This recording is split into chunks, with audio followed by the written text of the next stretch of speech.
Okay, the rest of you, I'll give you 5 minutes before I start the lecture, okay? Ask me anything. Yes, you.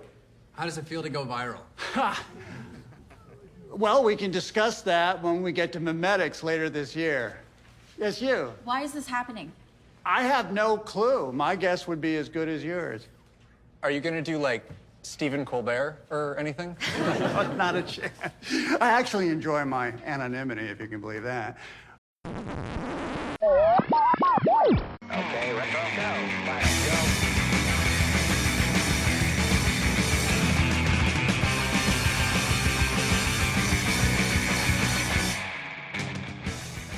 Hello and welcome. Welcome and hello. This is Wait, You Haven't Seen? It's a show where we talk about movies, and specifically, we talk about a movie at least one of us has never seen before. I'm your host, Travis, aka TV's Travis. This is episode number 331, and we are in week 2 of Cage-A-Palooza 2025. And here to talk with me about a movie from just a couple of years ago, Dream Scenario, it's Adam Mock. Adam, how you doing? Oh, sorry. I was just waking up from a dream about Nicolas Cage. Oh, weird. My goodness, man. Good to be back. It's great to have you back. It's been a little while. It has. But I got thinking about it, and I was like, I need to get Adam back on the show. And then I was like, oh, Cage-A-Palooza is coming up. All right, what do you got? And you mentioned this one, and this was a great idea. So what history did you have with this movie prior to us deciding to watch it? I saw the trailer a while ago, wanted to see it, and it just kind of slipped by my radar. It was one of the, you were only going to see it on streaming, for the most part. It wasn't I don't think it was too big of a release. No, I And don't think so. I'm into this generation of Cage. He's kind of found his rhythm finally. Yes. He was getting into that. He was, the tax stuff that he went a little broke and he had to do the crappy movies to make the money. Mm-hmm. But that opened up a weird door for him that like things like Chuck Norris got to do and Christopher Walken got that became almost like meme actors where you hired them because of who they are. But Cage takes it a little differently. He goes off script so much. And that's what makes him such a kind of a little bit more of an advanced version of a meme actor, if that's even the right word. I was actually looking to see if there's a word for what those actors are that just get hired for being like, I need Christopher Walken for this role. Why? Because I wrote it for Walken, like that kind of thing. Yeah, he's had a fascinating career, which we're definitely going to talk about a little bit. But I'm the same boat as you. I had seen the trailer for this at some point, and I thought, well, that looks weird. And then promptly kind of forgot about it because it sort of came and went in theaters. It did get a release, but it wasn't like a wide release. I don't even think it came to my theater here.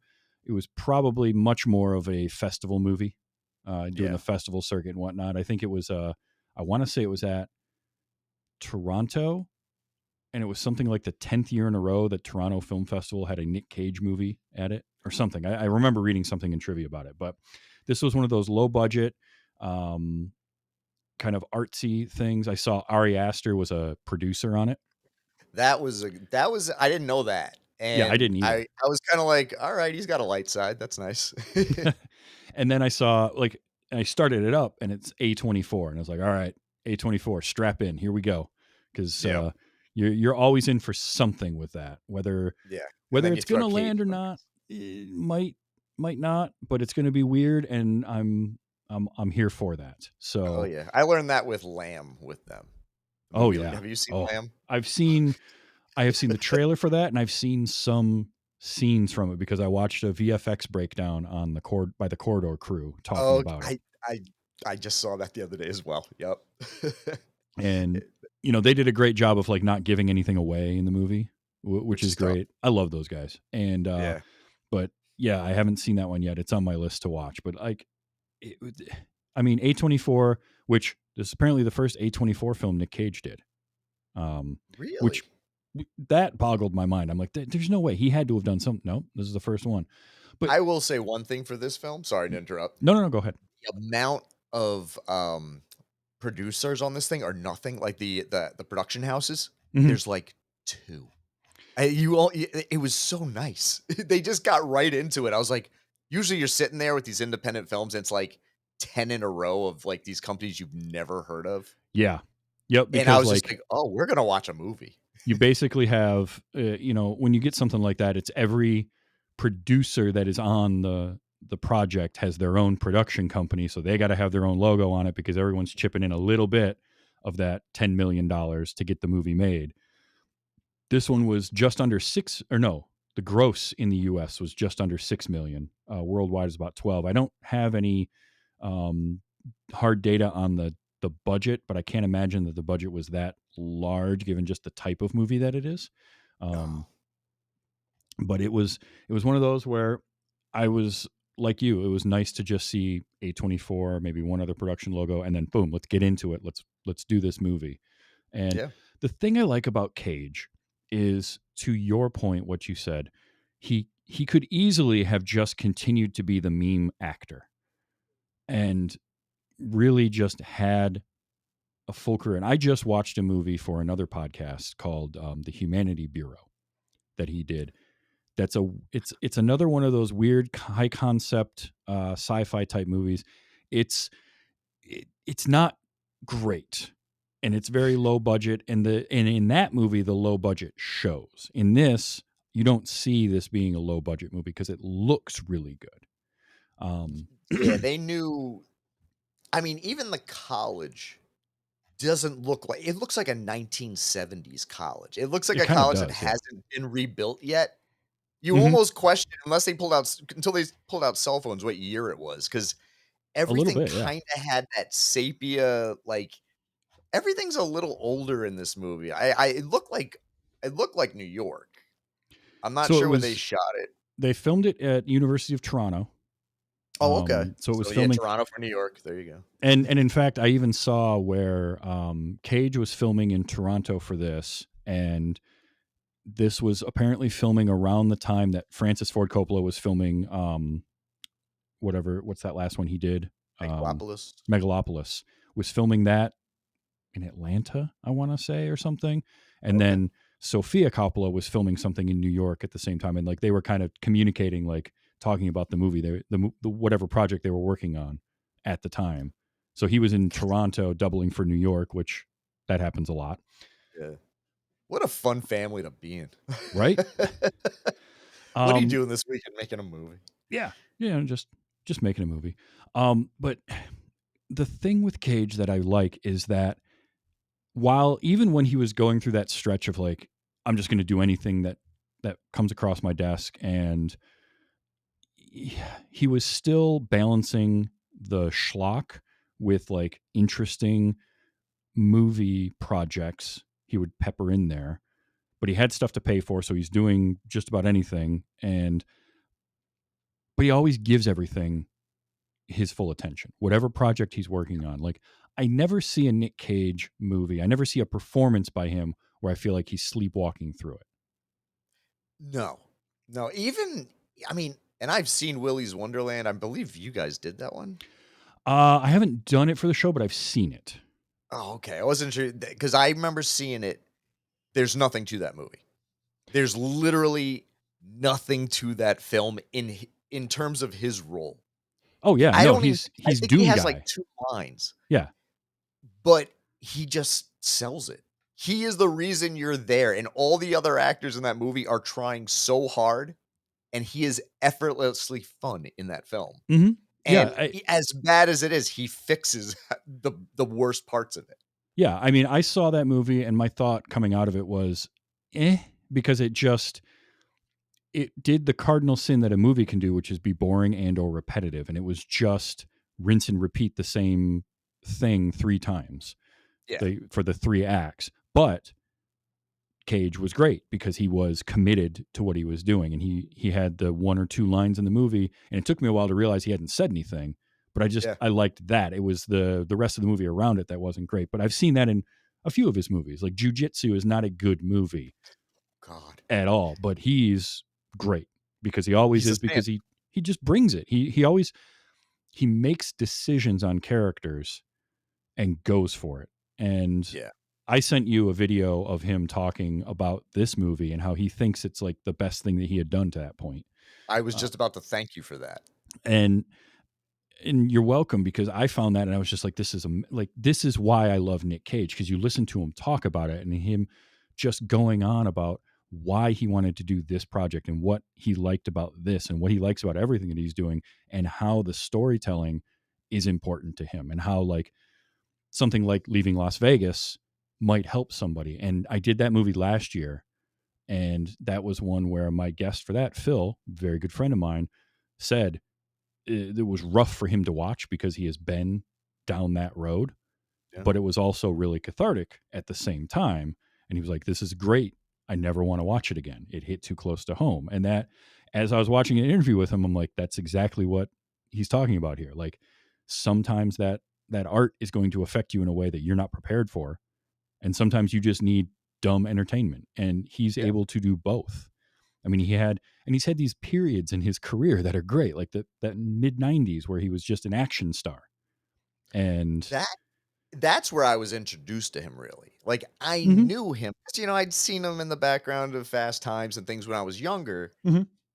but it wasn't until high school, it was like Con Air came out Yep. and, Face Off, and I'm like, "This guy's an action star? Alright, I'll go with it," I'm into Travolta because he's coming off of Pulp Fiction, and he's Yeah. awesome now all of a sudden. He's an Mhm. icon because of Tarantino, and that era built some weird stuff, like Travolta's career.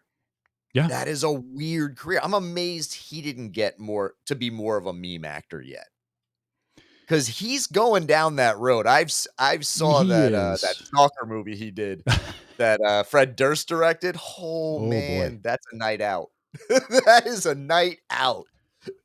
It's it's one of those things, because I remembered Cage from, like you said, kind of background in Fast Times, and I remember like seeing trailers for Guarding Tess and Trapped in Yes. Paradise and all that kind of stuff. And then, but I'm the same way. It was The Rock, and then Con Air, and then Face Off, where I was like, oh, Nick Cage. And so I was going to see all of those in the theater, and I saw Snake Eyes.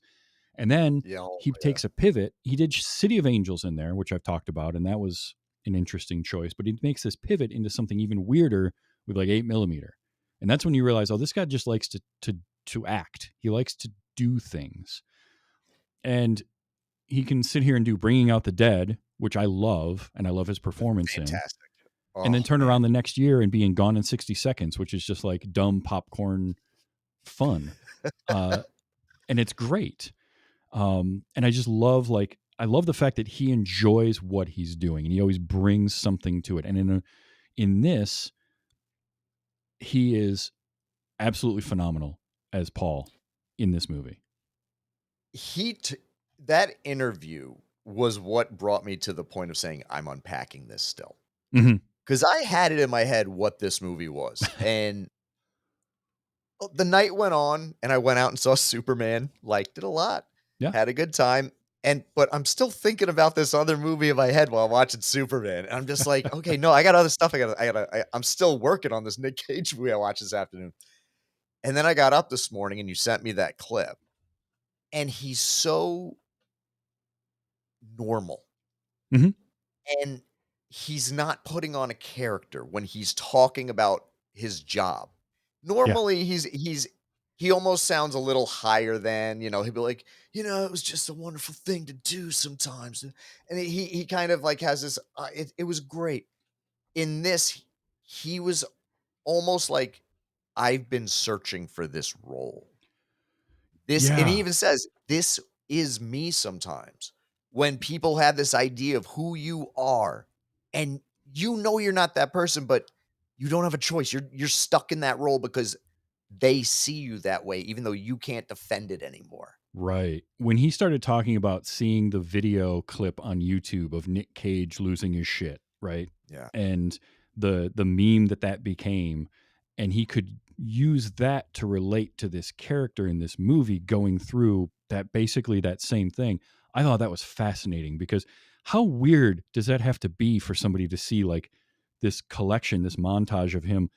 And again, it's making choices. Like Ghost Rider is one that always pops up in that, because he does some weird stuff in there, but he commits to it. He never does Yeah. it halfway. He just goes for it, and maybe it works, Maybe it doesn't. Maybe it works for certain people and other people only look at it as being silly, but then he'll turn around. I mean, the guy won an Academy Award for a reason. His performance in Leaving Las Vegas is unbelievably good. Yeah. And so for him to be able to do Ghost Rider Spirit of Vengeance and Dream Scenario in the same, in a decade apart or whatever, 12 years apart, something like that, is just, it's amazing because he can be so good and so compelling. And there's moments in this that you really feel for this character of Paul because of what he's going through, because Christopher Borgli, who wrote and directed this, really had an interesting idea and concept behind it. And then Cage just bought in. Yeah.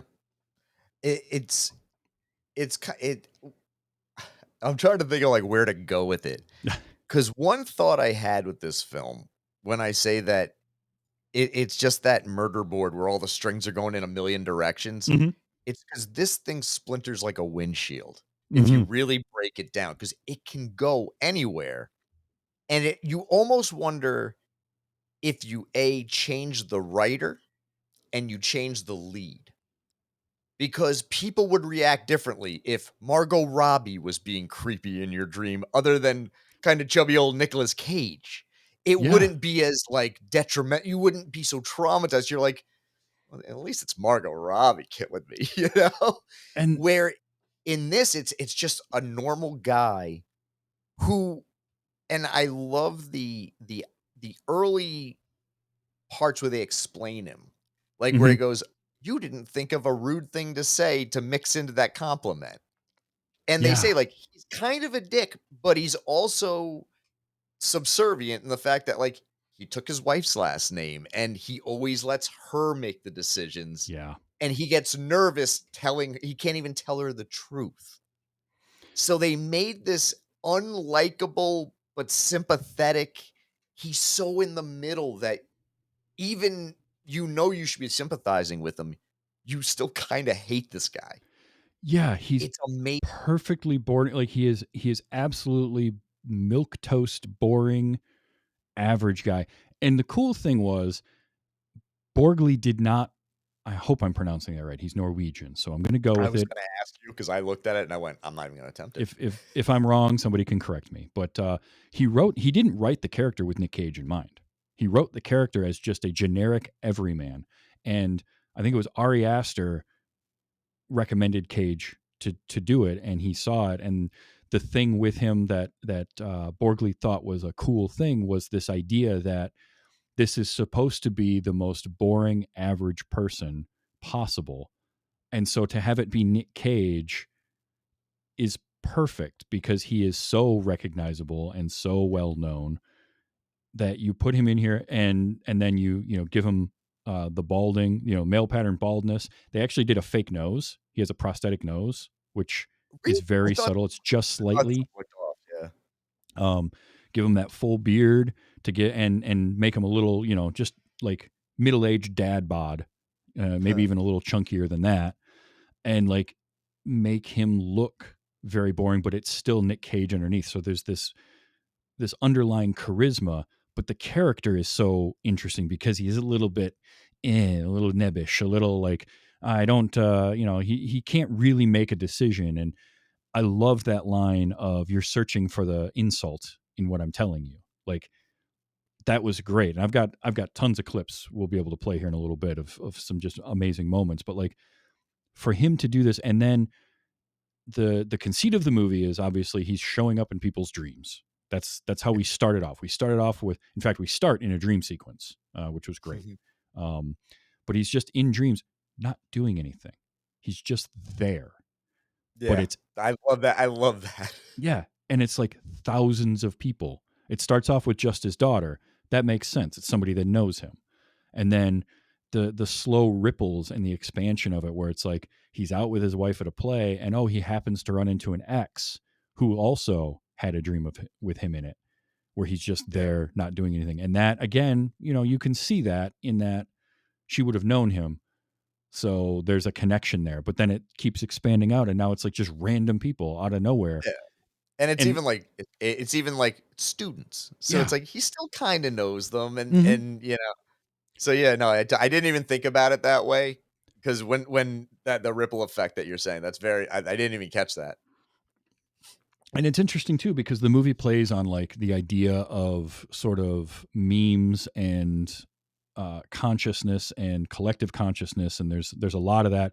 I read something where Borgley had said that he had read some Carl Jung and thought it was fascinating, but also like complete garbage at the same time. Like he thought it was scientifically and psychologically, it doesn't make any sense, but he thought it was just kind of a fascinating idea to run with. Yeah. But it also plays like the movie plays with that, and it plays with this idea of sort of chicken and the egg, right? What came first? Was it him showing up in a bunch of people's dreams, or was it the story getting out and then more people latching onto that? And And you are they maybe, just manifesting it yeah, some people themselves may in be their manifesting it, some subconscious? people may be faking it to just want to be part of the crowd, and oh, this cool thing is happening because it's sort of it explodes after the lady, uh, the one woman asks if she can write the article Oh about yeah. him, and then it gets even bigger, and like it's just this really cool idea of all of that. I thought was really fascinating. Um, and I want to read this quote from Borgley. He did in an interview with Slant magazine where he said, "I'd written the character with no one in mind. So on paper, this guy's unremarkable. He doesn't stand out. He's very bland, socially awkward, and just sort of a beta male. And here we are casting one of the most recognizable people on the planet, and someone who has a lot of natural charisma and energy, which that's the thing, right? Like Nick Cage has that thing that certain actors have. Like all actors have some charisma to them, right? Yeah. Pretty much. I mean, there's maybe a few that just get by on like looking pretty, but that's a form of He charisma. But he's got this like energy about him. and he's a curiosity. Mm-hmm. Oh, for You sure. want to be as close to him as possible to figure it out, but you never want to touch that stove. Right. Oh, Like or I was thinking about, I was like, celebrities you'd want to have dinner with. I'd love to meet him in passing. I don't know if he'd be brave enough to sit down and get personal with the man. Like you don't know where he would go because he seems to be different on different days. he does, but I Or feel like it would have because been he like, kind of takes over his element. It's interesting. He's very yeah. interesting. But I do feel like sitting down with him would be like sitting down with like David Lynch, where you're not Yeah. quite sure what you're going to get, but it's going to be something memorable, like Yeah. in some way. I'd just be afraid of offending him. I mean, Because that's you true. want to ask him, like, what were you thinking when you were doing Vampire's Kiss? Or, you'd just be like, what were Well, you doing in this scene? Or what were if you you ever get a going chance, find the Vampire's Kiss. There's commentary tracks he did through? No, with the really. director, and some of those are up on YouTube. I've seen some of those, and to be honest, he doesn't know. There's a great one where he's like, I'm not even sure what I'm doing in this scene. Like, what is that type of thing? And I think it's amazing. Like the cool thing about Nick Cage is he gets it about himself. Like he doesn't take himself too seriously while also being very earnest in his craft. He understands Hollywood. Yes. He understands, because he grew up in it, how to navigate it enough to get in enough trouble that you can dig yourself out of it and still be endearing. Mm-hmm. And he Oh, for does it sure. very well. And it's kind of funny because his downfall with the Texans and everywhere, he had to take the B movies, honestly, is what reinvented him and made him, because he had to work with low budgets. Mm-hmm. So I'm sure they went, we're getting Nick Cage, let him do whatever the hell he wants. He has carte blanche. That's the best mode you can get that man in. It's almost like you don't want a director who's going to control him to that much. Just point him in the direction and let him do his thing. He knows what he's doing. And And it's it's going to be interesting. weird, but he knows what it's going to work most Yeah. of the time. It's interesting because I also see him like some of his best stuff that I have seen him in has been with like Martin Scorsese or David Yep. Lynch or, these like directors that really do have a style and a thing that they do, and it's almost like you need the perfect balance for him. You need to let him do his thing. Like Lynch will let people just do something weird for the sake of doing it weird because he thinks Yeah. it looks good, and I think Scorsese to a point does that kind of stuff too. Like he really understands his actors, and he's got a story he wants to tell, but he lets his actors in there to do the thing. I mean, you look at something like The Departed, in that cast in The Departed, that's a lot of big personalities in one film, and it Yeah. works because he lets them do their thing. I love the story. There's an interview with Matt Damon talking about shooting a specific scene with Jack Nicholson on The Departed, and it's basically Nicholson directing it on the day, and it's hilarious to listen to because he just like keeps taking it further and further, and he basically tells Damon like, well, what you got to do is you just keep pushing and pushing and pushing until you go too far, then you can back it down and get what they want. And I just thought that was amazing. But like when Cage is at his best, I do think it's with a director that can focus him, Yeah. Aim him in a direction. You almost have to craft it around him. In some ways, I think so. A little bit, because he will, with the exception of things like jujitsu, where it's more like, cool, he's here. It's a nice spice to throw in the middle of that mess. And it's like, you're there for the fight and stuff, but it's cool to have, I know that guy. It's like we have someone at the party knows me, Yeah. But then when something like Long Legs, which I just recently, I don't know, have you seen Long Oh yeah, Legs I saw yet? Long Legs. I think it went too far. I think it got too cagey for me. If that's the right No, term. I can see what you're saying. And a lot of it was the makeup, and so he kind of got too lost in it, or they just showed him too much. I think had they kind of teased him more in that film, really kind of built him up a little more, he got a little too much face time. But, and I don't want to make it all about Long Legs. What I will say about that, No. I'm just bringing up examples. yeah.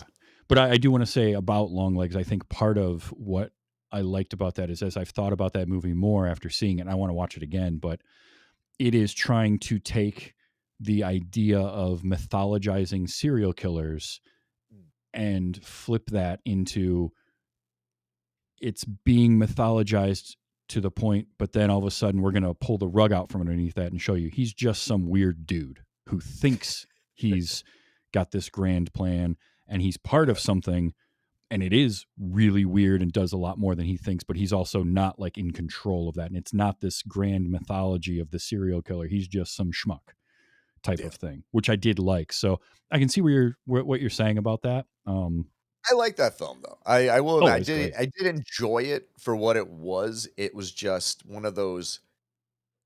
I needed the volume turned just a couple of cranks down, and it would have been at a good simmer for me.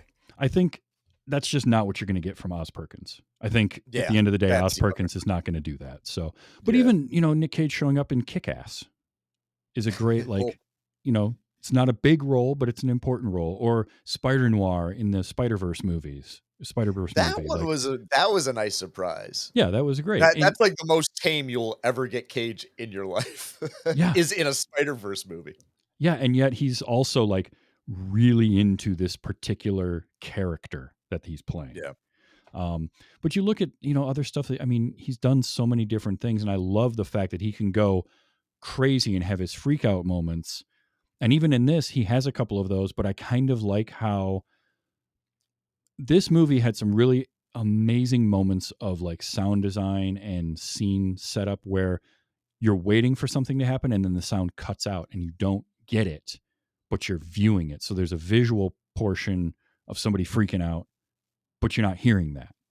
Or I love when he has the meeting early on in the movie, the dinner meeting with his former like research partner or something in college. Yeah. And he's recording it. And I loved how that whole thing was structured where we're in the moment, but then we cut to him in the car later, listening back, and then we flash back to dinner, but with the audio from his phone. Like I loved how that was set up. That was a cool moment. There's so much of that in this movie that really drew me in. I had a few different notes of that. It is edited very well. The structure of the film is, it kind of throws you in and out, kind of the way it is waking up. Yeah. From a dream. It just cuts off. because you could be in the middle of falling and all of a sudden you're like, oh my God, where am I? And you're in a completely different part of the movie. Yep. And it's a very wonderful structure that they came up with for that. And it Eh, helps when your writer and director is also your editor. yeah. So, you You know, gotta love it. when you can do that, that makes a difference, I think. But like, I think too with this particular movie, because this has a very almost Charlie Kaufman style sort of script going on. You can tell there's Mhm. some Charlie Kaufman influence in like what's real and what's not. That's what it was. I didn't notice it until you just said it, and I'm like, holy crap, you put a little more hair in that guy. Yeah. And it's great because this movie needs to have that is it, isn't it type of thing going on. What's real, what's not? Is this a dream? Is it not? And never really telling us. So like the dream moments get very out there, outlandish, over the top, but they don't start necessarily that way. It builds to that. But then there's stuff that happens in the real world that kind of makes you think, is this a dream? We don't really know.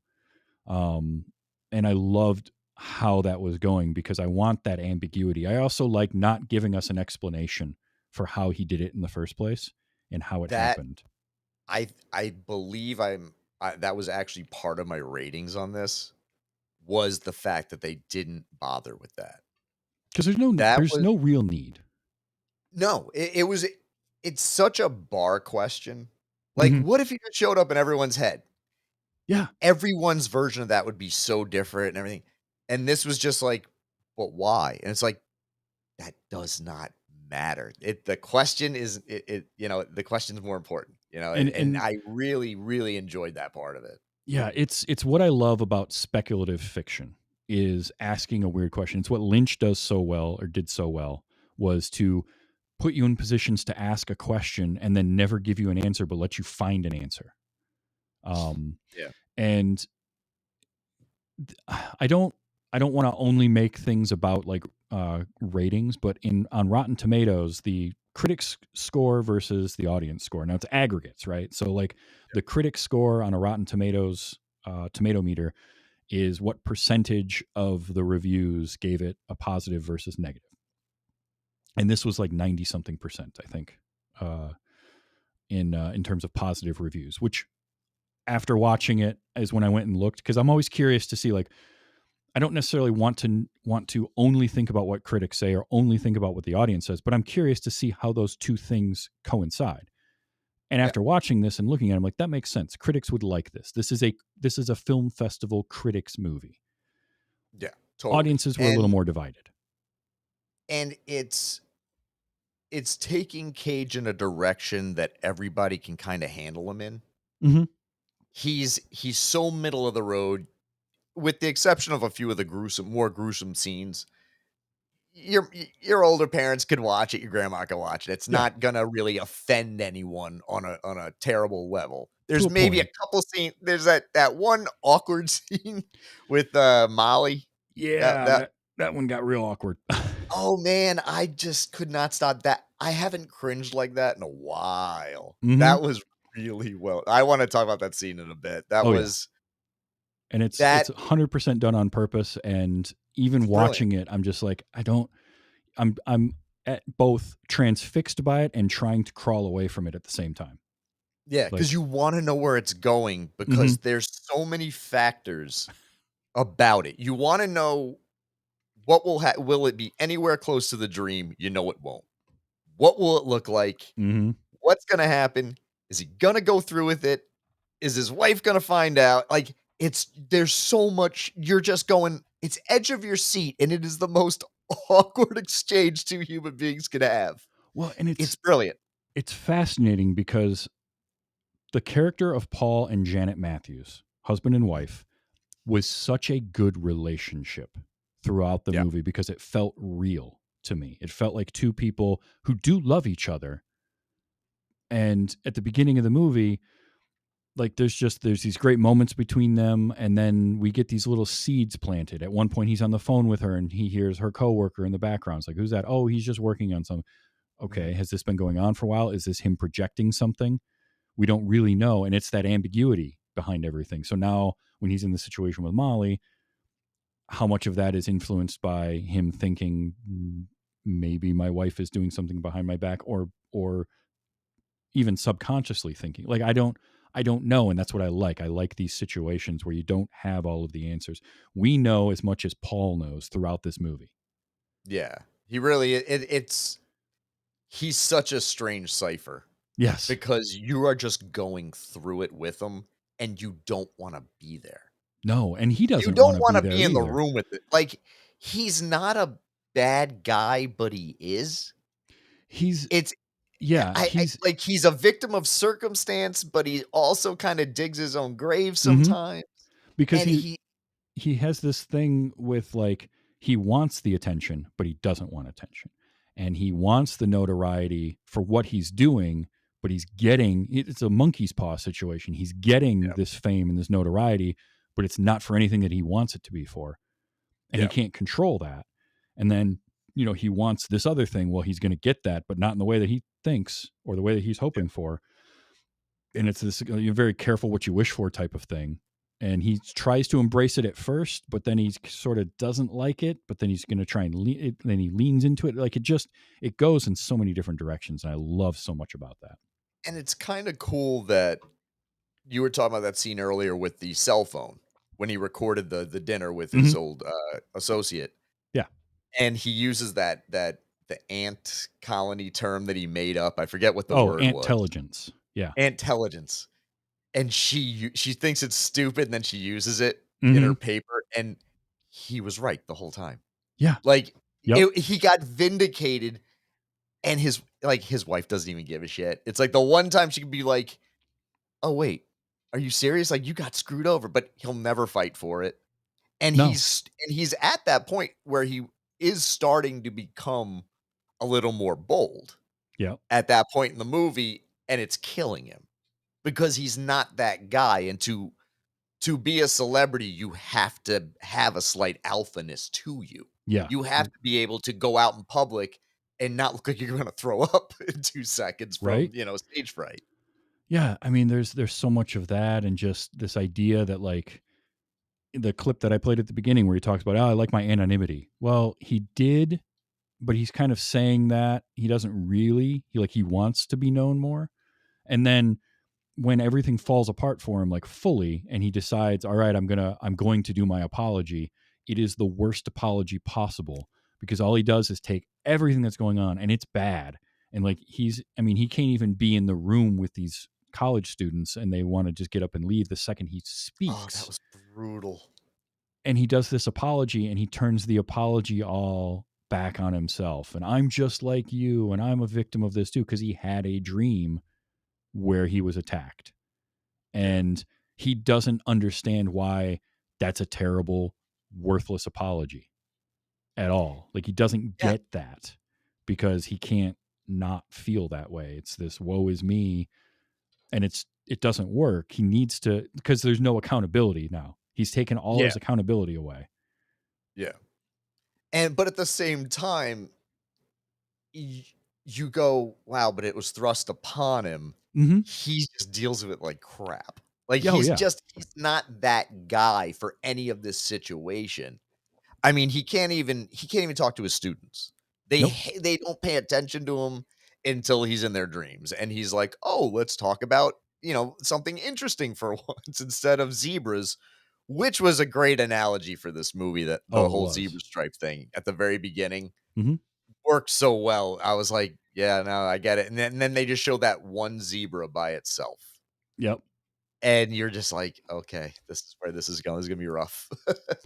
So I got some audio clips. I want to play some of these because Go this for it. movie had a lot of great moments in it. And I sort of broke them up into like the act 1, 2, and 3 sections of the movie, because there is a turn, a couple of moments that really turn it. And they're interesting. So I love early on. So he's had his moment with his coworker, his former colleague, and now he goes to the play with his wife. That's where he was meeting her later, and she was fine with him having the dinner Yep. with the old colleague and all of that. They get to the play. I love the shot of the play where we just see the audience, right? And everybody is intent except for him. He's not paying any attention to it all because he's stewing over what happened at this dinner. And again, the audio work for this moment is great because all we're hearing is his continued almost labored breathing before he's like jolted out of it by the applause. But then as they're leaving the play, they get, somebody recognizes him and calls him over. And I just love this exchange because again, Janet in this moment, this is exactly the response I would expect. Well, I'm so glad I ran into you. You've been on my mind a lot lately. I'm sorry, how do you two know each other? Well, How do you know each other? And he's just like, he's tripping over himself trying to explain that this is an ex-girlfriend of his. And I just liked that exchange because that is exactly how Janet would respond. She has no idea who this is. Like, how do you know each other? Yeah. Janet, that's the wife. No, the wife. Yes, Janet. Julianne right? Nicholson. I'm looking at IMDb and I was looking at the wrong name. She is. I like the casting of her. She was, like you said, worked very well off of him. She controls him in a way that it doesn't bug him. Yeah. He needs it. He needs someone to tell him what to do and how to feel. And then you have the kids who are completely zonked out because of their phones, and he hates social media. From the jump, he doesn't understand it. He doesn't like it. But then he's just thrown into a world that he doesn't know how any of this works. He doesn't realize that everything you say is forever. Yeah. In some way or another. And it's so funny how much of a Luddite he is. Where the younger generation, we find out later on, learns how to embrace it. Yeah. Because this is like their dream. Their literal dream is to be in everybody's head all the time. Because it's that me thing, because that's what social media really is. It's your opinion, your personality. And this guy, as much as he wants it, he doesn't want that much of it. Right. He wants a very small, I just want this small dinner party to like me. And in walks Dylan Baker. Love Dylan Baker. And I clocked his voice on the phone. I'm like, that sounds like Dylan Baker. And sure enough, it was. And love Dylan Baker. Oh, man, the great lizard himself, Kurt Connors showing up. I was very happy the cast in this is crazy. Oh yeah. Oh, yeah, him and Tim Meadows as the dean. Tim Meadows. Who's the other one? There was somebody else who popped up. Oh, the girl who played Molly. I had just watched her in Smile 2. Okay. She plays the best friend kind of. She's only a little bit at the end, but she was really good in that. I'm like, I know this girl from somewhere. And she just has that kind of Aubrey Plaza-ness to her. Yeah. Where she's just a little bit dark and you don't know where she's going with it. And she was a really good kind of like almost a foil or just a situation for him to deal with. Yeah. I really liked her character. And then Michael Cera shows up. Oh yeah, and I've got a couple of his audio clips I'll play too, because those were great. But I love so we get Janet responding, and then I just liked this exchange because this again feels like exactly the exchange you would expect. I haven't thought about you in a while. Okay, good to know, I guess. Like, oh man, just take the wind right out of her sails, man. That's tough.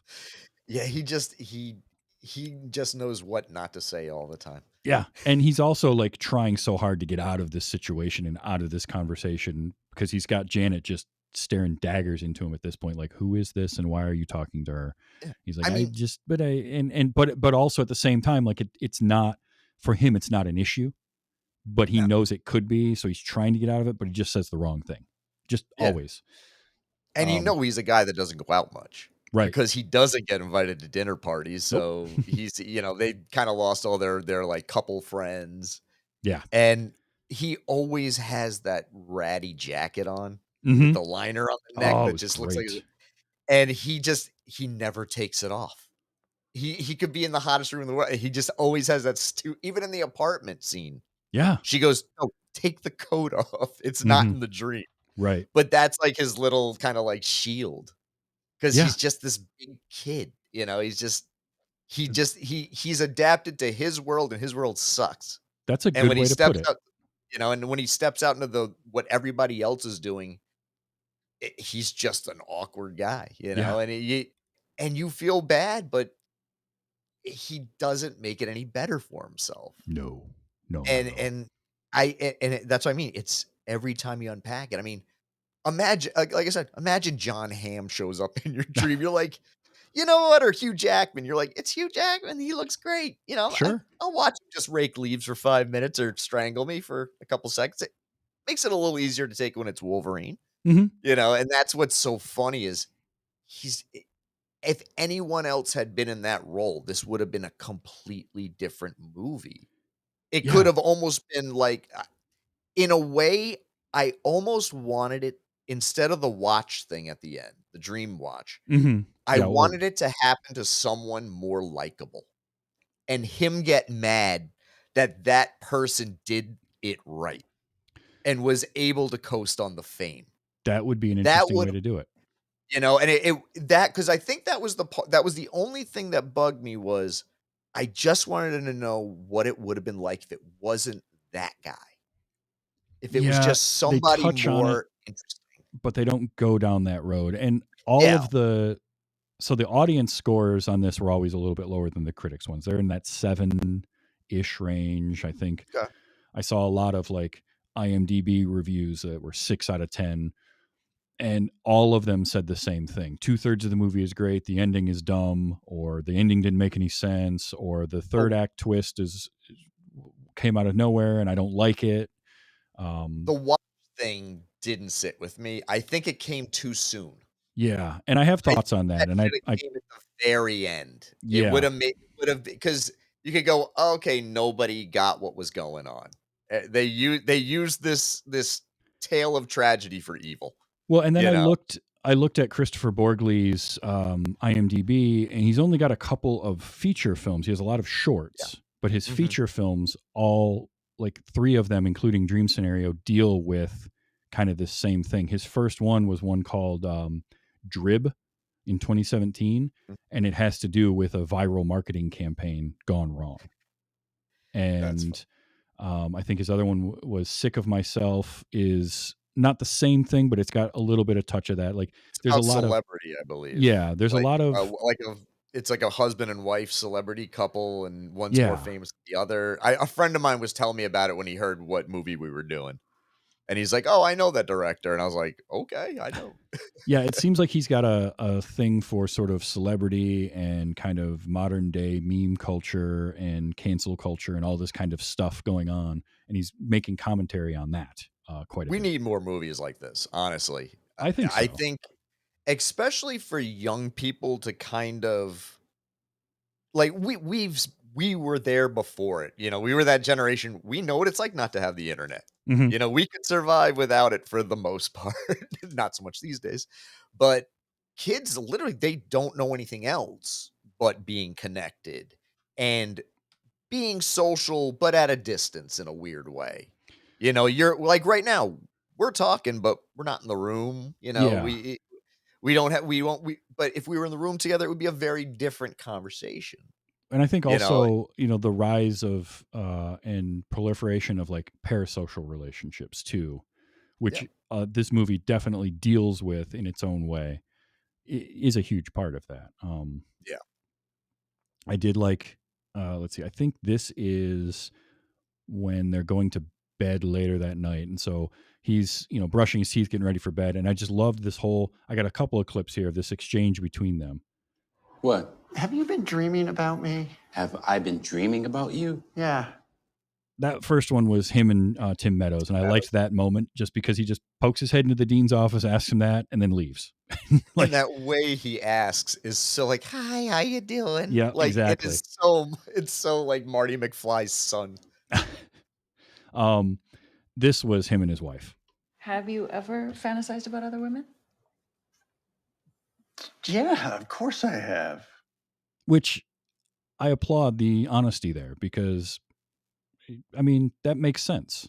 And it's good to be honest about that. If he had, I think I would have not liked the character as much if he had tried to say like, no, I never do. He's just like, I do, But at the same time, she then says, But never cheated. Oh my God, Janet, do you really think I'm that cool? Do you think I could handle the emotional burden of having an affair? No, you're right. I think I've actually used that line before. right? But I love that because he's like, do you think I could do it? And she doesn't at all. Like she realizes the ridiculousness of that, and he does too. And that But made me like their relationship. and he stammers with her, Mm-hmm. but he doesn't linger. He knows what Yes. he's going to say. He has to, it takes his brain a second with her. Yes. Because he's like, I want to say this right. And he's not going to say the wrong thing with her. You know, they know each other too well. It's just, he's like that with everyone, you know, and especially with her because she runs the house. Yeah. She, you know, And even when he even says takes like, her last name. yeah. Yeah. And even when he says like, you know, yeah, well, your neuroticness like gets the better of you or whatnot. And I loved her come back to that. Yeah, well, you score high in assholeness. I score high in assholeness? Yeah, so just own it. Be pragmatic about it. And I love that because it's her turning it back around on him and him just being like, well, you know, you're probably not wrong. And what is great about that scene is it lets you understand why they work together. Because sometimes in movies you'll watch or television shows, you sit there and you wonder how these two even got together. Yes. And you wonder that when this movie first comes on, you're like, okay, he's kind of just doing whatever she says and, you know, saying what she wants to hear.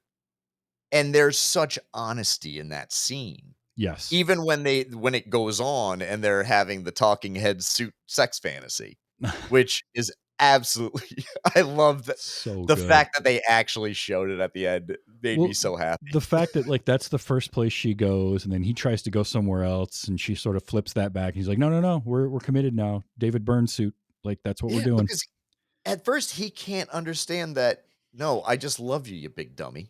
Right. Exactly. It has nothing to do with, and the only thing she really says that challenges him is, I want you to save me. Mm-hmm. Yeah. I want you to do something for me for once, to come and just be bold for once in your life. Yeah. That's her fantasy of him. And you can do it looking as stupid as possible. I will love you more. Mm-hmm. And that's when you know it works. And it's just excellent writing. Absolutely. And the scene is, they work very well in that scene together, where it's just that over the shoulder shots back and forth. And I mean, it gets interrupted with that crazy guy with the knife, but yeah. wow. And that was the first moment where, because we had him like showing up in dreams and all of that. And then all of a sudden, Guy just shows up in their house. And it's one of those wake up moments, those wake up cuts. Yep. And the dark turn and just him saying, I have to kill you, Paul. And I'm just like, oh boy, where are we going now? And the movie doesn't go too far down that road yet. No. But that was, and it could have got a lot. I'm amazed he didn't have people on his lawn all the time. Right? Yeah. Like reporters and stuff. I thought was a little strange. And I think you just got to attribute it to, it's a small town. Oh yeah, you know, for sure. You know, and that's the best you can do with it. But I was expecting more, like media was going to drive them crazy and stuff. And it really didn't get to that point. It was almost like people were afraid to go near them. Kind of, yeah. As things unfolded, it kind of went that way. Well, mostly because everybody experienced it. Yeah. So there's nothing to really, for them, it's like, oh no, we're all in the same club. You know, there are very few people who didn't find. And I love the fact that the French love him. Yeah. Yes. That was a great little joke. Well, there's that moment early on when he first goes into the restaurant and he's got his reservation, and the woman working is like giving him the, I know you from somewhere. And I just love that, you know, that goes on. And then Brian, right? Paul? Like, even the way he corrects her is very like, Paul? Yeah, soft. Like, Paul, my name is Paul, you know. But he can't like, he's got that Karen to it, but it's still like it's passive aggressive, Yes. but completely like from the back of his throat, like, Paul. Yeah. The hunched shoulders and everything. And that jacket really accentuates it. Yeah. I also loved. He's just asking about you. So I'm finally cool, huh? Well, I wouldn't go that far. But he was finally the cool dad. I loved it. The moments with his daughters were well done. Hannah and Sophie, played by Lily Bird, who gets top billing in the movie because she's the first. Yeah. They do it by order of appearance, I think, and she's the first person in it. And Jessica Clement, and they were great because they were very good. Again, there's a loving nature to their relationship, but they're also just a little aloof and a little off-put because they're teenage girls, and it's their dad, and so it made sense. Again, it felt legit. It felt real. It felt lived in. Yes, lived in. That's the perfect word for it. Just the way he'd be like, girls, you're breaking the rule right now. Go put your phones away. And she'd be like, no, but Dad, everything I do, I have to show you on my phone. Right. And it just kind of shows like there's no off switch. They're dug in. And, that is a part of them. And it's just now I can associate with my girls somehow because I'm an internet star. And then it's like, and now I'm a terror in their head. Yep. And I love the scene where you're saying about how great he is with the daughters, where where the little daughter has the dream of him running into the bedroom with his arms flailing, and he's just coming at her with that grin. Mm-hmm. And she wakes up terrified. And he doesn't sit next to her. No. He sits at the foot of her bed an arm's length away, and he puts his hand on the bed, not her knee, not her shoulder. He doesn't give her a kiss. He keeps his distance because that's all he can do. And it was a very, and you're seeing it through the bedroom door from far away. And it's just, she's like, no, Daddy, I'm fine. You're not scared of me? No. And she's so convincing and not. She's convincing enough for him. Yes. But you just know she needs the light on when he gets out of there. Yep, exactly. And it's got to be brutal for a parent to go through that. And he plays it so... He shows the hurt, but his character's so good at hiding it all the time that it comes out in the weirdest ways. It really does. We mentioned Michael Cera, but all the scenes at Thoughts ?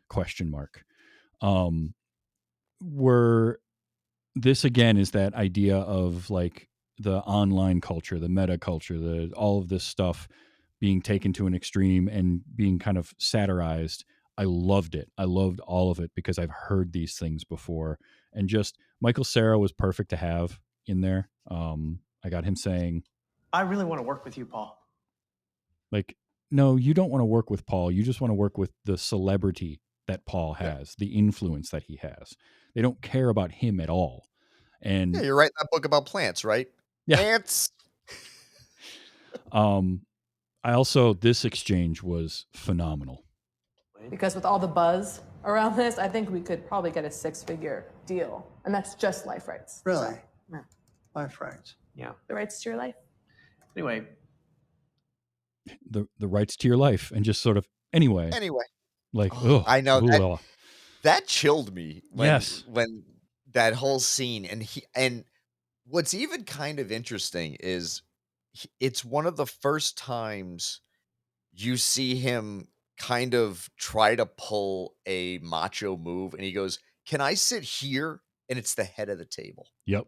Yeah. And because they point to the side, he picks the head, and it's just like, okay, he never does that. Like that's not him, and it was such a nice subtle move. And then he's just sitting there trying to bulldog these guys. And they're like, no, we're going to have you drink Sprite. Why? Because they're interested. What does it have to do with me? Nothing. It's just they're interested. By the way, life rights made me throw up in my mouth a little bit. Yeah. No, that is the most horrible thing in the world. Oh, it was just awful. Giving yourself away. This was sort of trying to holistically pair brands and more, shall we say, unconventional celebrities. That was another one made me throw up a little bit in my mouth. The holistically, that term rankles rankles me a little bit, always. You mentioned this one, but I just love this line. And then also there's France, Paul. For some reason, they love you over there. Even with the nightmares, they love it. Yeah. It's so good. With the nightmares, they love it. Oh, good. Yeah. There's a moment in that first meeting too where he's throwing out names of other people in evolutionary biology. And he says, Herman Teg? I love that delivery. Herman Teg.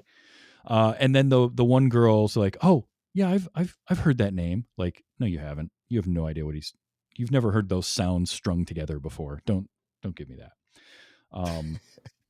But I loved just all the stuff with that group. And then throughout the whole thing, Molly is there and she's always giving him this weird vibe. Like the minute she gets him into the elevator and you've got this like weird feeling to it. And she is the first one to talk about a dream with him in it that isn't just him standing there, not doing anything. Yeah.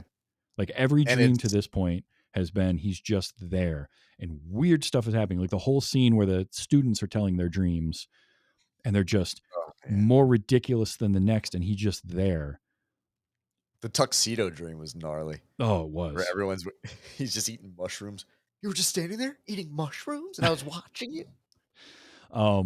But then Molly, something's different about her, but it doesn't happen right away. Like we don't get it right away, right? She's just a little awkward around him.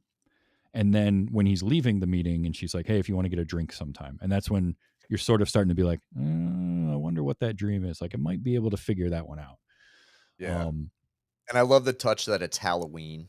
Yes. And that one guy walks into the bar dressed like him. That was so good. Oh, I loved that. And cut straight to her apartment. And then when he's like, "Okay, I'm gonna get another drink because I need another drink, another martini." And do you want another drink? I need another drink. Martini, right? Dirty. And his reaction to that was just like to shiver a little bit, like, "Ugh," because she's now told him that the dream she had of his was a sex dream, and he's trying to be so clinical about it. Yes, and he's just getting more and more awkward and all of that. And there was a really interesting edit at that point too when he gets up to go to the bar. And this is where, again, having your director and your writer do your editing, I think is also intriguing. The shot of him getting up from the table to go order the drink has 4 jump cuts. Really? It like jump cuts zooming in on him, and it feels very like unreal and dreamlike in a way. And I just thought that was really like on a subconscious level.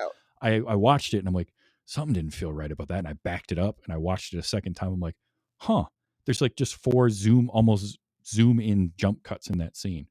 So when you get a chance, go back and watch that because I thought it was really, really interesting.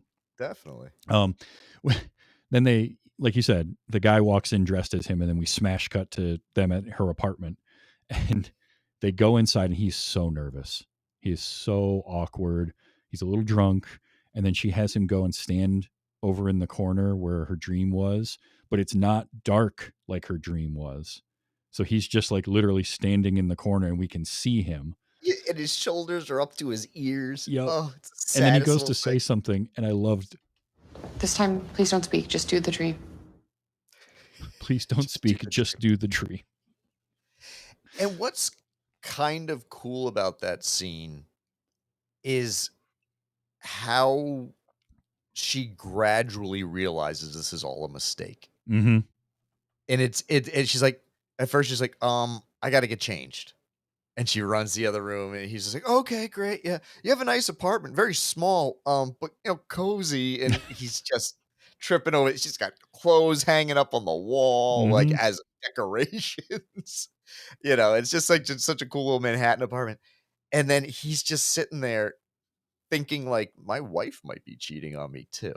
Yeah. In a weird way. And that's when it started, like, that's when this whole scene really sits there and you're like, oh God, is he trying to get back at her? Like, he wants to see where it's going. He's finally has someone who's having a positive outlook of him in a dream for the first time. It's not just, you're just standing there being a creep. He's actually being shown affection from someone who would never show him affection in a million years because he's around people her age every day and they all think he's a tool. Yep. You know, and it's just, he's kind of hit his pinnacle and he's a pseudo celebrity. Yeah. And none of this is for him. And he goes for it. And it just gets worse and worse. It does. And we're just trapped Twice. in there. We can't get away from it. And it just gets worse and worse. And then, you know, he goes through the motions and he walks over and he sits down and it's just like the dream. Also, again, sound work in this movie. There's so many moments where it's just quiet and we get these incredibly heavy thudding footsteps of people walking off frame. I loved it because it just feels that's very dreamlike to me. Yeah, it heightens everything. Yeah. And then when he sits down with her and she's trying to coax him into like doing what the dream is, and then reaches for his pants and I'm sorry. It's just nerves. It's okay. Don't worry. just There's a lets out a little fart. fartgasm. Just a little fart. Fartgasm. And that scene goes on and gets more and more awkward, and then thankfully finally ends. It's one of those where as I'm watching it, like I'm fascinated by the scene, but I'm also like, this just I need to cut loose from it. We gotta move on, please. It does exactly what it's meant to do. And he kind of gets away with it where he wouldn't in any other situation, because her situation is kind of just as embarrassing because she admitted this. Yes. And then tried to reenact it. And it was so stupid and dumb Yep. that she's like, oh my God, you just ruined everything in a matter of like 3 seconds. Yeah. You know, like you aren't what's in, but she's also that example of he's not the guy in your head. Right. And that's what everybody's forgetting. And she's the harsh reality of it in a weird way, that first victim of it. Yep. And that's when everything flips. And now that, and here again is, you know, is the dream stuff influencing his life? Is his life influencing what's happening in people's dreams? Because now is when the dreams start to get more outlandish and in a lot of cases violent, and it starts to upset people. And because the movie doesn't differentiate the dream world from the real world immediately, like we'll start a scene and you don't necessarily know. So when he shows up at his student's apartment and she answers the door and he's like, hey, I need to come in and talk to you. I was very confused by the start of that scene. Like, why is he here? What are we doing with this particular student? Why now? Yeah, that was, and that's her of all people. Yeah. And then he walks in and immediately it goes dark and he's like, that was a stupid thing to do. And I was like, oh, what's happening? Because again, I just at this point, I'm not 100% sure. Is this real? Is this the dream? Yeah. And it gets weirder and weirder. And then he has to, of course, we see him in Tim Meadows' office, Brett's office, the dean. And he's trying to figure out. And again, Paul is a character, doesn't understand what's going on, and he wants the notoriety, but he doesn't want it in this way. And he feels like it's not his fault that everything is going the way that it is, because it's just people's dreams. But he can't take any accountability for that either. So it's really weird, because should he? I don't know. Like it's a strange situation in that way. And then for the conundrum, it's a Schrodinger's cat in a weird way. It's like, no matter what, you just don't know what the right answer. All the answers go the wrong way. Right. You know, I mean, every turn is a left. Even his apologies are wrong, because everybody, I think even if he did a real heartfelt apology, it's harsh, but they mentioned rape at one point where that was one thing. Thankfully, they didn't go down that road. They didn't show that. They showed that one with the garrote wire, which was pretty brutal. Yeah. But they just mentioned sexual assault, which I really was like, oh, thank God. Because I knew it was going to go that way. I was like, it's kind of the only place it could go. And I think, to the movie's credit, they don't need to show us that to have the effect And that's why I of anything. appreciate it. It kept that light, because it's everything's heavy emotionally. That's a spice you don't need to add to this kind of film. No, you And really I don't. appreciated it, but in a weird way, I understand why they used it. Oh, for sure. Especially like with the dinner scene where what's his name's wife she literally cannot even be in the same room with this man. And it's not even him in her dreams. But that And this concept, I mean, is to be hated like that, yeah. It really is that whole, you don't even have to mess up to be hated in this world anymore. Someone just has to catch you making a funny face that they don't agree with, and suddenly, oh, he's the evilest man alive, and I'm scared as hell of this guy, and that's what's happening to him, and it's so horrible, but at the same time, he's so bad at handling That's of what it is, right? It's terrible, but he doesn't know how to handle it, so all he does is make it worse. Yeah, and that's why I think the concept of having someone who would have handled it well, like, let's say that woman who stole his idea, she starts showing up in people's dreams. He starts having dreams, and he's like, "What is going on?" But she handles it well. She goes on a tour and does it, and her book goes crazy. A book that no one would ever buy takes off. Like, that would have been an interesting kind of way to go with it, because I think it just would have answered a few more questions. But like you said, he's going for that Lynchian. At the end of this, you're just going to have to live with what you saw and come up with your own conclusion for it all. Yeah. And I kind of respect that too. I do too. And it's such a, this movie makes you feel way too much at the same time. Oh yeah. And it's got like ridiculous moments. Like I love more wine for us. Like he's finally gotten the invite to the famous dinner party, and then no one else is there because no one will be in the room with him. Right? We've had the scene with the college students, and now even peers and friends don't want to be there. And Dylan Baker's wife doesn't even can't be in the room with him. Or the scene where at the daughter's play. Oh, yep. That when he's trying to explain what happens, and it's that classic trope of, you're just making yourself look crazier and crazier because no one saw the first part. Well, even at the dinner party after, I think that's not Greta. I can't remember her name. Sheila gets up and leaves the dinner table. But he's talking to Dylan Baker, and he's like, he's mentioning names. I think it's maybe before she gets up. He mentions like names of people, and turns out one of them had been to one of the dinner parties. And like Paul, in his infinite wisdom, says, "You should invite us both next time. You'd probably love to speak with me." Like he's turning it again. He always turns everything onto himself, and that's then when she finally just can't take it anymore and leaves. And he tries to keep the dinner party going. Like he's finally at the dinner party, and Dylan Baker's like, "You got to leave. Like you can't be here anymore. This is bad." And he just doesn't understand it.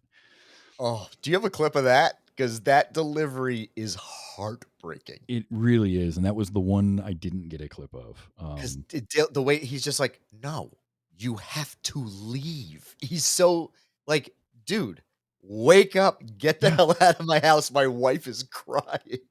We're not having creme brulee tonight. Sorry.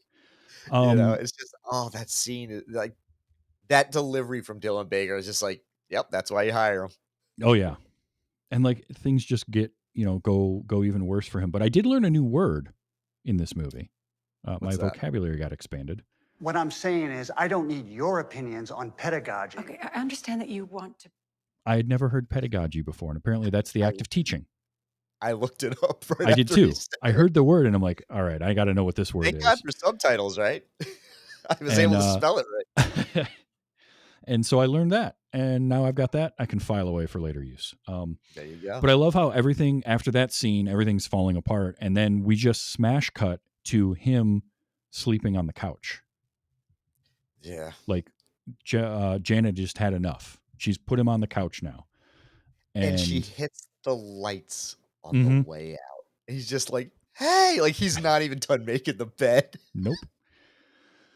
And so he's got to sleep on the couch. And then, like, the next time we see him, he's not even staying at home anymore. He's going to the dean's house, is letting him That's right. stay there. Um, but his wife isn't cool with it. So Paul's got to stay in the basement. And they get down there. What's the smell? I think that's the propane tank. I'll crack open the window. Look, bud, if your propane tank is leaking into your house, you got some other problems. You might want to get that looked at, because that's Yeah, you're probably gonna bad. sleep good that night. No doubt. Forever. So earlier we had the whole life rights and everything like that, and that made me throw up in my mouth. And then after the school play, because he's like, that's it, because he can't get to sleep, right? He's trying to go to sleep, and I've been in that situation where he goes to turn the lights off and like none of the lights will turn off, and it's those horrible fluorescent lights sitting above him, so it's that harsh light, and then you're getting the buzz. And I loved him laying down to go to sleep and the buzz of the fluorescent light getting louder and louder and louder, because I've been there where I have been jolted awake because I'm falling asleep, and all of a sudden, like, something in another room, a pipe decides to rattle, or the toilet tank like flushes, like equalizes or something like that, and it's so loud. So I identified with that moment, but he gives up and he goes to the play anyway. Yeah. That he's not supposed to go I to. thought he was going at first I thought he was going back to his college. Yeah, it kind of felt Because like it that. looked very much like, I'm wondering if they shot in the same location. Probably. And just used a different, because the brickwork was very similar, because I remember that like 70s looking tile. Mhm. And when he's coming through, I'm like, all right, so Tim Meadows didn't just see him leave. He probably went out early. He's gonna freak out one of his students or something, or get something from his office. There'll be and it's like way worse. Oh, so much It's worse. so, oh my God. It's like relationship ending worse. And Yeah. oh, the fingers. Oh my God. I've come so close to doing that. I have done that in a vehicle. I slammed my hand in like the sliding door of a minivan when I was a kid. And it was terrible. Somehow I managed to not break any fingers. I still don't know how. Oh God. But like that whole scene unfolds, and that's the first time that any violence is delivered onto somebody in the waking world, and it's not really on purpose, but still his fault, because he shouldn't have been there, and he's trying to push his way in and all He's of half that. asleep. Yep. And then, just like everything else Paul has done in this, he just keeps making it worse by trying to explain it, and everyone's staring at him, and there's Janet with her coworker in the crowd. And again, That was the what ambiguity of all of it, because is he there with her? Are they doing, like, we don't know, because it's never fully addressed, and I like that. But to see her with him there makes you think, okay, everything he was worried about probably is true. But then at the same time, Paul is somewhat an unreliable narrator, and we're kind of getting his story, so it's hard to say. But he does ask the girls later, does mommy's coworker spend the night? And the daughter's like, see you later, Dad. Yeah. And she just kind of jumps out. So That's true. The worst part of it all is he kind of is right. She most likely is sleeping with this guy and has been. And it's funny because he even took her off the project. Yeah. At one point, she had to beg to be on that project at first. I didn't think he really liked her. So I just thought that was a weird, like, person to hook her up with. Yeah. Which is why I was like, it just kind of came out of left field. I didn't see them as a relationship. I saw it more like, my boss is just a jerk. He took me off a project kind of thing. Well, They because never alluded to it. she And gets that's on what the made it project. work. Yeah. Well, because she gets on the project because of what's happening to Paul. Yeah. Initially, but then she's taken off the project because of what's happening to Paul. But But that in the thing middle made of it there, work. yeah. Because you never see them personal. You only see them in a work environment. Yes. It's like, but if she's working on a project, she may be working a couple late nights, things like that, Mhm. and that gets in your head when you're half asleep all the time, sleeping under Oh, yeah. fluorescent lights and smelling propane all night. And then after the whole thing at the play, he just gets tackled, and then we just cut to a year later. Yeah. And but we cut to a year later, and now there's the dream band. And this was the other thing that a lot of people didn't like, and you mentioned it earlier. And it's the weakest part of the movie for me. I didn't hate it because I kind of got what they were going for with it, and it's the logical conclusion of what thoughts question mark were all about. And it's very much this like, oh, we're gonna poke fun at the whole influencer culture, but it also gave me things that again made me want to throw open my mouth, like Dreamfluencers or like mind advertisers. I hated that so much. That was grinding my teeth. Dreamfluencers and mindvertisers. No, no, no, no, no, no. It's very effective though. Yeah. That one guy trying to dance, he's just like, "Come on, man, just dance with me." He's just like, "No, Ah, he doesn't want to dance with you. Let me start over. I'm gonna try to do that again." And he just kept messing up the pitch. and that's And he's great just because like, "Get out." first we just get the video of them and all the dream house, and they're showing off the bands, but then when later on Paul's dreams are invaded by these people Yeah. and he can't get rid of them, and like him, the dream thing where he's trying to punch the guy and it's like he has no force behind his punches. That already is a really fun trope of dreams, but then to have Yep. the other guy show up and be like, your punches don't have anything behind them because you need, and we're going to advertise you something else. Like, I think the reason that is the weakest part of the movie is because it just comes out of nowhere. We didn't have enough setup to pay to earn that moment. It would have been interesting if Think would have been behind it. Yes. If they were kind of like, "Oh, well, we heard about this this designer. He was coming up with this thing after he heard about you, and they heard about us because we were working with you, so we just went with them." And it would have cleared so much of it up, and it wouldn't have been such a jolt. Yeah. I think that's it. And Like they just didn't they and didn't it earn just getting there. it just needed a tweak, and I liked that it was there. I didn't like how early it came in.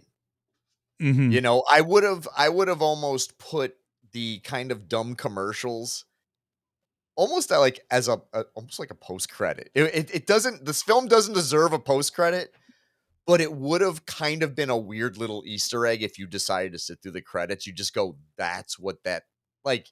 You introduce the watch because he needs it for that final scene, Yeah. but you show what it actually becomes and how everybody didn't get the point of the torture this man went through. I kind of like You that. know?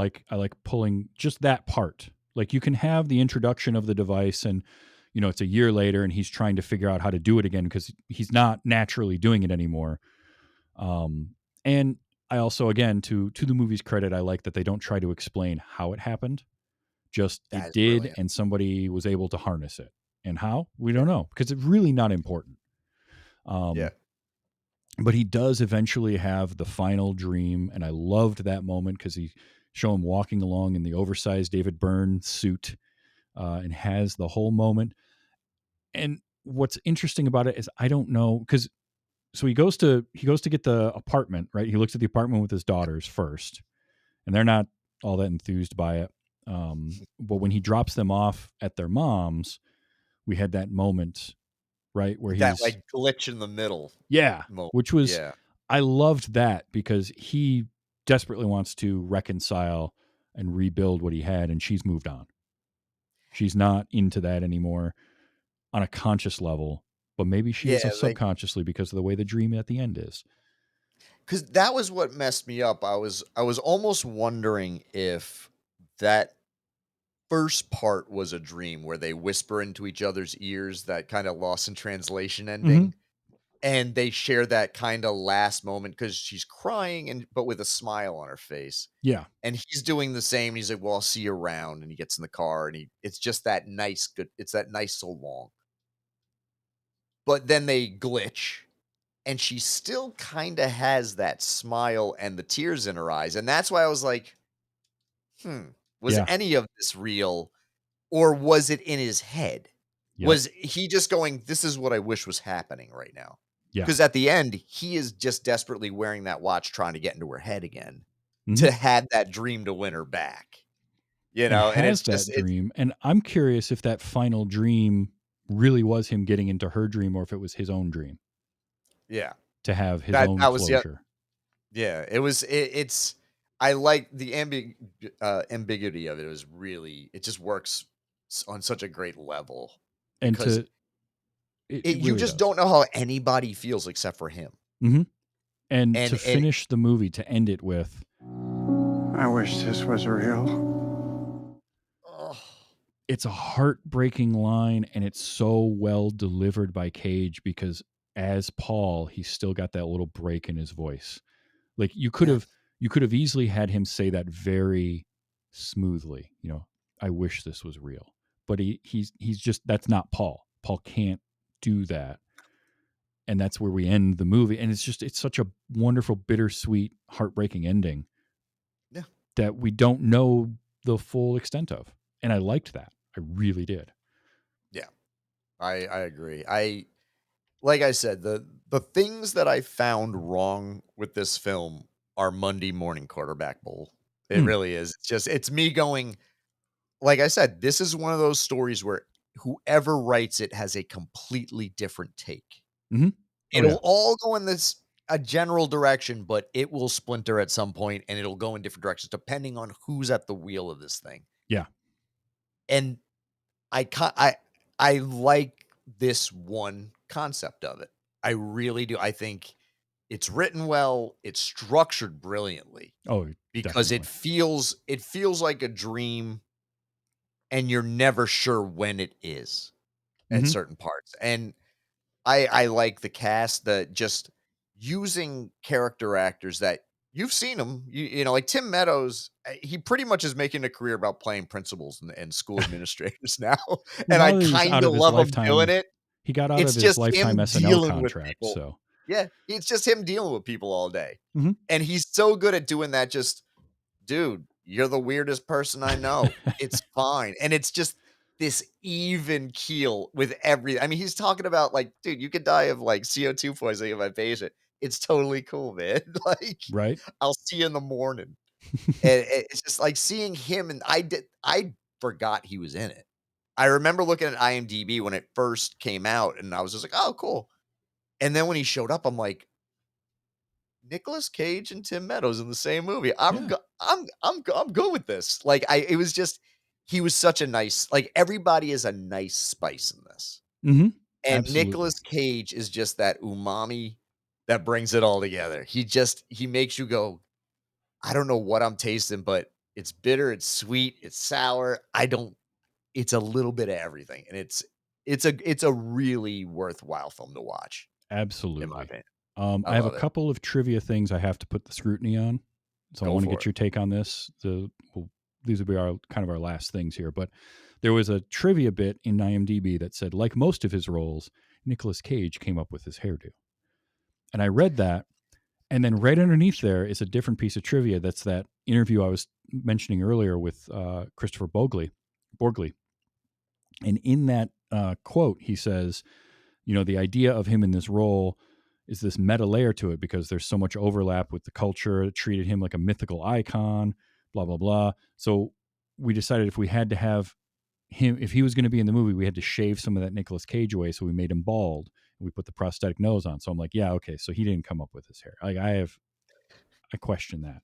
I also question the one that said Nicolas Cage wanted to retire after shooting this movie because he felt that his meta trilogy of Pig, Unbearable Weight of Massive Talent, and Dream Scenario was the perfect way to end his career. I have issue with that because I don't think he'll ever retire. I don't think he ever wants to retire. So I'm going to call. There's too many things that would light a fire under him Mhm. in this world, and he wants to experience every bit of it. Absolutely. And after watching that interview with him, you can see it. You see the light in him. I think this was just the one film that, and you hear it in his voice when he's talking about it, the way he's dressed. It's literally the most normal I've ever seen him in an interview where he's not putting on airs. He's not playing up anything. He's just like, no, this meant something to me. And actors say that all the time. But for the first time, a guy who you're never quite sure about, you believe him in that interview. And that's when I said, like, I wanted to thank you for showing that to me because I've never seen that side of Cage. And I And it think was so refreshing. it's important to think about the timeline of it too, because Pig, have you seen Pig? Yes. Okay, so Pig, Great movie. phenomenal. And then he comes off of that and he does Unbearable Weight of Massive Talent, where he's playing a fictionalized version of himself along with a younger version of himself. And it's very over the top. And so to go from that to then this role where there is some of Nick Cage in Paul in informing the performance, it's a really cool progression to see. So I just loved all of that. Last bit of trivia, because I loved this. This might be my favorite piece of trivia I've read about a movie this year. So there's the scene at the first dinner party that Paul and Janet are not invited to, where the woman is explaining, I've had this weird dream with this guy that keeps showing up, but he's not doing anything. And then that's when Sheila mentions she's having the same thing happening to her, and they show the picture. But I love when the woman is describing him and saying he's just this boring guy, and he's like the guest, that the uninvited guest that's just there, and you don't know why he's there, but you don't ask him to leave. And Dylan Baker's character says, "Oh, you mean like Sydney?" And they make the joke. Here's the best part about that. You ready? Sydney was played by Nicolas Cage's brother, Mark Coppola. I was wondering where he was in the movie because I saw him in the thing. I'm like, but the pictures were all older pictures of him where he had hair. Yep. So I didn't know who he was. I was like, and that's hilarious. That's a great just meta moment to put Nicolas Cage's brother and then point him out. Like, I love that. That tickled me when I read that one. I like that. This is a really good movie. If you have a chance to watch it, I think it's on HBO Max right now. Yeah. Definitely check it out. It's a very well structured and acted movie. It's weird, but I like weird. If you like weird, check it out. Yeah, you got to be in a mood for it. Oh, It's definitely. It's. Would you call it a dark comedy? Like just for part of it. Parts it of has it that dark have- comedy element, but it hits that it has that independent thing to it. Where I think if this was a Hollywood film, this would have been a dark comedy. I think so, because it's not jokey, but there are moments that have that feel to it. Oftentimes when I see dark comedy and I watch a movie and I'm like, that wasn't really a dark comedy, they're just trying to shoehorn that in because it wasn't well done. Yeah. I saw that with somebody tried to explain The Wicker Man as being a dark comedy. I'm like, that wasn't made that way. Like, there was no intent of that. It just was unintentionally had funny moments to it. This, I would put in that category of a dark comedy at times. It's got horror elements to it, but it has that dark sense of humor at times that it's trying to get across. And there is satire in this. And I think that's what it is. It's very satire, darkly I would go satirical. more with that. Yeah, that works better. I couldn't think of it.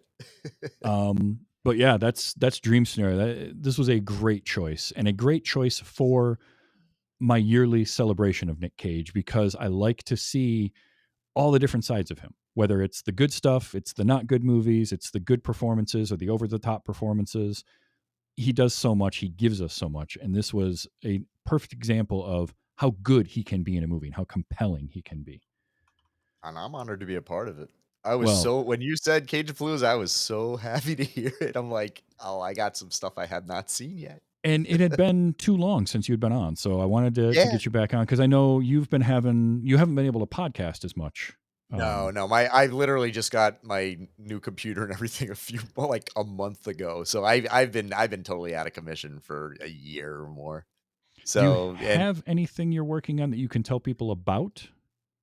Right now, not really. I'm just doing a few, odds and ends in terms of voiceover work. I just did a video game that I can't talk about, but it's a pretty significant franchise in terms of something that Hollywood's been putting out.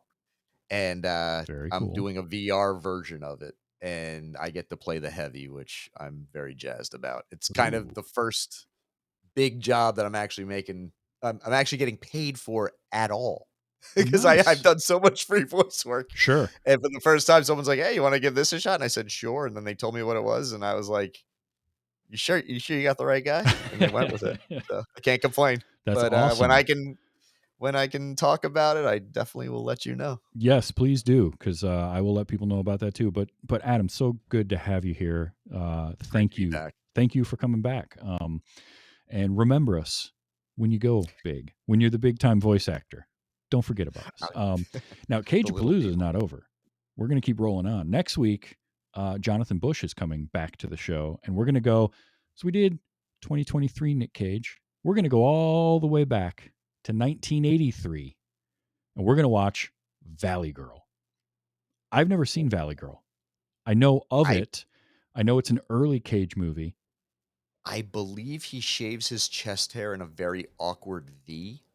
If I remember right, he's wearing like an open vest at one point, and I think there's a thing where he shaved his chest hair in a weird way. I could be wrong about that, but it happened in one of his movies, and I think that was it. Well, now I'm even more Could be intrigued. wrong. So that's next week, and then to round out, I've got Jay Funktastic coming back. We're going to talk about The Frozen Ground, which is one that I was not familiar with, but I saw it and I was like, we got to do this. We got to have one of the from that era of Cage doing 7 movies a year. That wasn't one you did with Cusack, is it? Yes, that was the other Okay, thing. so I am thinking of the right one. I saw Oh, okay. Nick Cage and John Cusack, and I was like, I'm in. So that was both when they were going straight to VOD. Yep, and then we're going to end Cage-A-Palooza with Next, which I can't wait for because I also have not seen that one. As much as I love Nick Cage, there's movies of his I just missed. Part of it was he put out a lot of stuff at an era where I just wasn't able to get out to movies. And you only have so much time in the day for the amount of output that man did. Which is good because it gives me years of content. So, yep, and it's all different. It is, but that's what's coming up as we round out, and then after that, I'll be at Dragon Con. So Dragon Con's coming up way too quick, and I can't wait. If you're going to Dragon Con and you're listening to this show, come find me. I'll be most of the time in the Galleria level of the Hilton, but I'm doing Wait You Haven't Seen there, doing a couple other panels. I'll have ribbons to give away for your badge if you're there. So come find me. But that's what's going on coming up. So Adam, thank you so much for being here. This has been a blast. We're going to do it. I'm not going to wait another 2 years or whatever it is to get you back on. Hey, I'm available. I'm always around. Excellent. So until next week, until Valley Girl with Jonathan Bush, and as we continue Cage-A-Palooza, just remember to enjoy your movies. Let's be excellent to each other. It's been Wait You Haven't Seen.